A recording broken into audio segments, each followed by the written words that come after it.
Buen día, bienvenidos al programa. Comenzó el podcast. Hace algunos días el portal web Lecturalia preguntó a sus seguidores que si pudieran ir de vacaciones dentro de un libro, ¿a dónde irían? Leí algunos de los comentarios y seleccioné algunas de las respuestas para un poco comentarlo aquí en el podcast. Por ejemplo, Enriqueta Sánchez dice: a todos los de Harry Potter son fantásticos, escribió. Harry Potter representa en mí una especie de nostalgia. Mi madre es fanática del famoso mago de Hogwarts y ha visto todas las películas en el cine. Así que bueno, también es una historia muy interesante este mundo de Harry Potter. Suyanes dice: Ulises de James Joyce, escribió. Se refiere a este monumental libro donde se narra el último día del protagonista. Isan Hernández dice: a Macondo para conocer a Arcadio Buendía, escribió.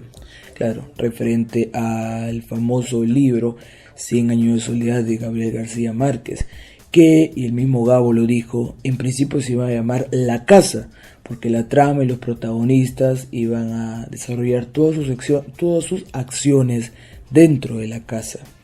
Pero luego descubrió de que era limitarse y para eso pues decidió crear este realismo mágico a través de Macondo. María Maquilón dice: a Narnia, una historia interminable, escribió. Yo he visto la mayoría de películas de Narnia, no sé cuántas hay, inclusive cancelaron, ¿no? Una de las películas que está próximo a producirse, a cranearse. Pero la primera película me parece la mejor de todas, porque las demás tienen un tintillo de novedad, pero deben llegar los protagonistas para salvar la situación, si no la cosa no avanza. Entonces me parece que la esencia está claro en la primera película. Cicinia Anse dice: a Comala junto a Juan Preciado, escribió. Se refiere a Pedro Páramo de Juan Rulfo, ¿no? Esa famosa historia en donde el hijo va a buscar al padre. Muy interesante, ¿eh? Y que el propio Gabo dijo que Pedro Páramo era el libro que a él le hubiera gustado escribir. Y bueno, escribió 100 años de soledad tiempo después. Muy interesante.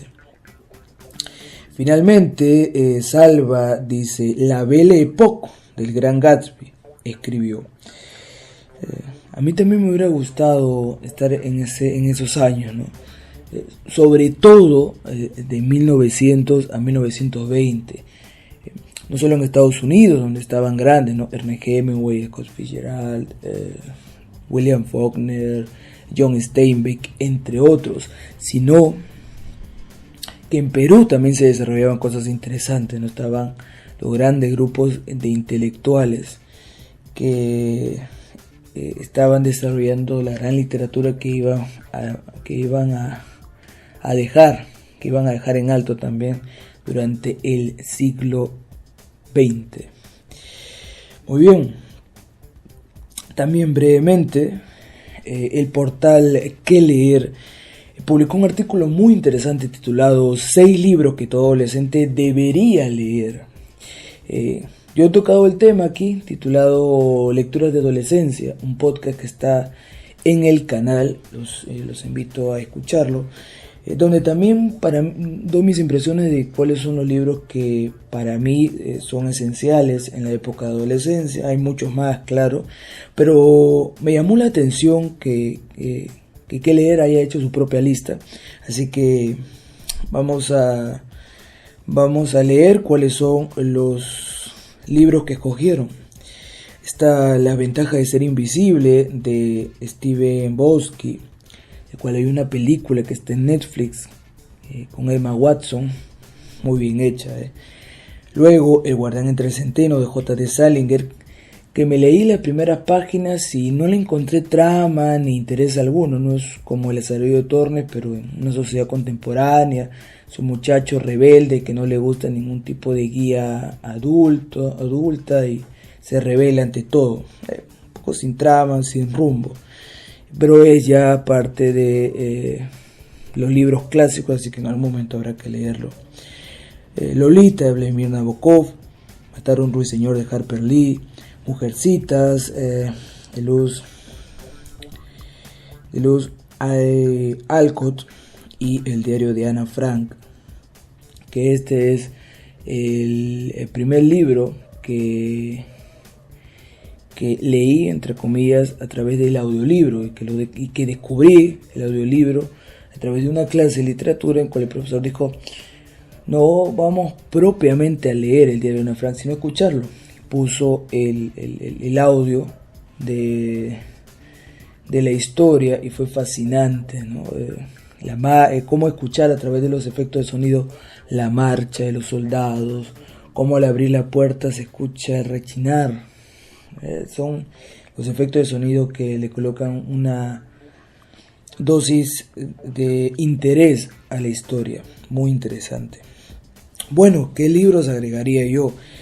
El extranjero de Albert Camus, por ejemplo, Fahrenheit 451 de Ray Bradbury, Gran Gatsby de Scott Fitzgerald, Tokyo Blue de Haruki Murakami, El viejo y el mar de Ernest Hemingway y La metamorfosis de Frank Kafka, ¿no? Son algunos de los libros que yo agregaría, son muchos más, pero ahora les pregunto a ustedes, ¿qué libro ustedes leyeron durante la adolescencia que les impactó y que les gustaría que esté integrada en esta lista?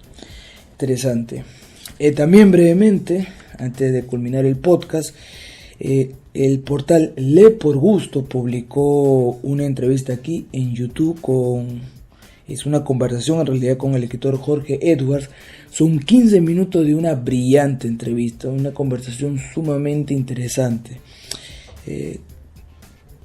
Los invito a que lo vean. El periodista le dice algo así, ¿no? Como que a la edad que usted tiene, ¿cómo seguir escribiendo historias tan fascinantes? A lo que Jorge Edwards respondió: es que no he perdido la capacidad de asombro. Y es verdad, ya cuando uno peina canas, piensa que lo ha visto todo. Y Jorge Edwards dice: no, eso es lo peor, porque las cosas mínimas que me asombran me impulsan a escribir. Así que suena bastante interesante. Los invito a leer a ver esta destacable entrevista. Y finalmente, el portal cultural de El País, Babelia, publicó una columna muy interesante titulada Cuidado con los herederos, por Manuel Rodríguez Rivero, en donde un poco habla de las bibliotecas que suelen ser lo primero de lo que se deshacen los herederos al vaciar la casa, ¿no? Ya la biblioteca personal, en donde el encargado, el dueño de esos libros, pues cuidaba y velaba por su permanencia, ya no está. ¿Qué hacer? ¿Qué sucede con eso? A veces el peor enemigo de esas bibliotecas son los herederos, los hijos de ese lector voraz que decidió construir esa biblioteca personal con libros que impactaron en su vida, ¿no? Los invito a leer esa interesante columna. Recuerda escríbenos en la caja de comentarios si quieres opinar sobre los temas que hemos desarrollado en el programa, o etiquétanos en las redes sociales si tienes algún tema de interés particular y quieres que lo comentemos en el próximo episodio. Esto ha sido todo por hoy. Los invito a suscribirse, darle me gusta, comentar y compartir los programas. Gracias a todos ustedes. Nos reencontramos en otra oportunidad. Buen día para todos.